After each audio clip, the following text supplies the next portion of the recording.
Hello everyone, welcome back to my channel. If you're new here, welcome. I make videos about witchcraft, paganism, demonology, the occult, and other related topics. So if that sounds like something interesting to you, feel free to hit subscribe. Today, we are going to be doing a book review of the book Hekate, Goddess of Witches by Courtney Weber.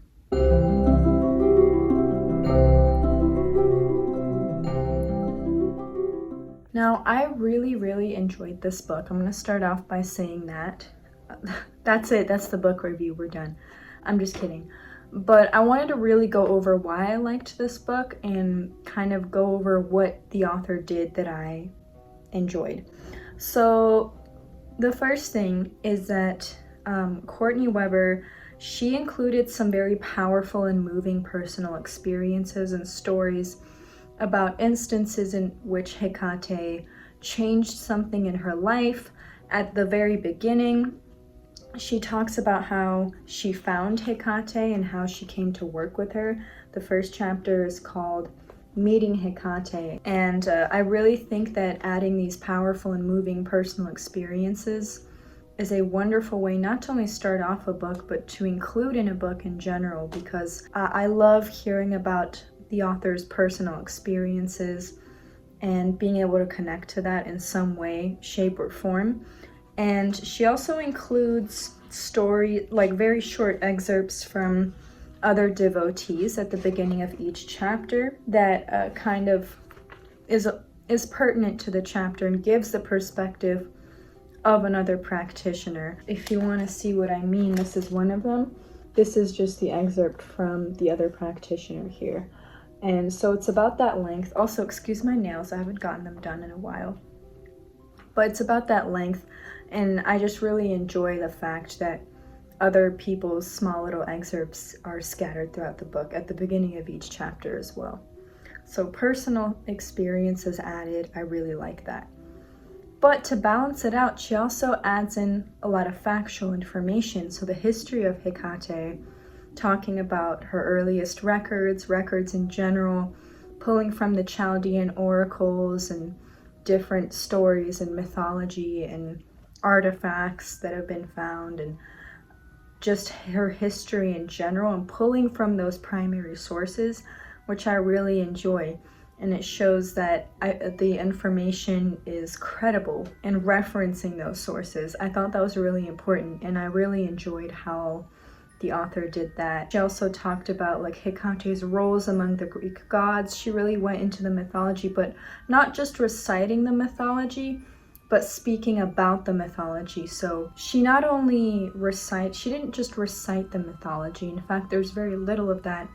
She gave you the background of the mythos, but then connected it to the wider picture of who Hekate is as a goddess, how this connects to the bigger picture. And I think that was a really valuable insight, because we don't want a book that just recites myths.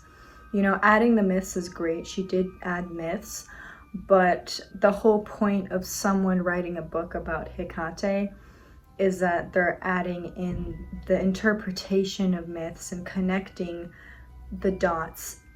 And I think the author also did a really good job of doing that. And the other thing tying into that is that I felt that, you know, the book really kept her cultural and historical context while still making it possible for the practitioner to worship and work with Hekate in the modern day, keeping the rituals very simple, not exactly reconstructionist, but still keeping her cultural and historical context in how the author wrote about Hekate, talking extensively about her history. Because even if you're not a reconstructionist, it's super important to understand the history and how certain rites were done to a certain god. It doesn't matter which god it is, especially if it's one that there are records of, right? When you look at Greco-Roman deities or Egyptian deities, there are a lot more records of these than some other civilizations. So it's really important to look at those and to kind of at least understand the historical and cultural context. So I enjoyed how this book kept that while still making it easy and not too over the top to work with her, where the rites and rituals were very simple. Leading into another thing is that this book includes rituals throughout the book, and the last chapter is called Hekate's Grimoire, and it's full of different invocations and spells and rites and rituals for Hekate. And I really enjoy how simple these are.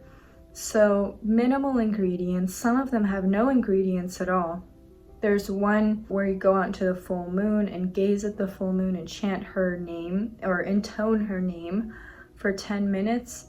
That one I tried and I really enjoyed. It induces a sort of trance state, but that's just an example, one of the rituals that didn't have any ingredients but was incredibly powerful. And the ones that do have ingredients, it's not like super crazy intense ingredients that you'd have to spend a whole bunch of money on, which is not what this craft is about. That's a topic for another video, maybe, possibly, hopefully. You know, in terms of the rituals, while this book kept her cultural context, it did make it easy to connect with her. Included a lot of rituals that can aid the practitioner in connecting with the goddess. And I wanted to read out an excerpt from page 12 of the book, where the author says, like Hekate, this book is a bridge between the old and the new.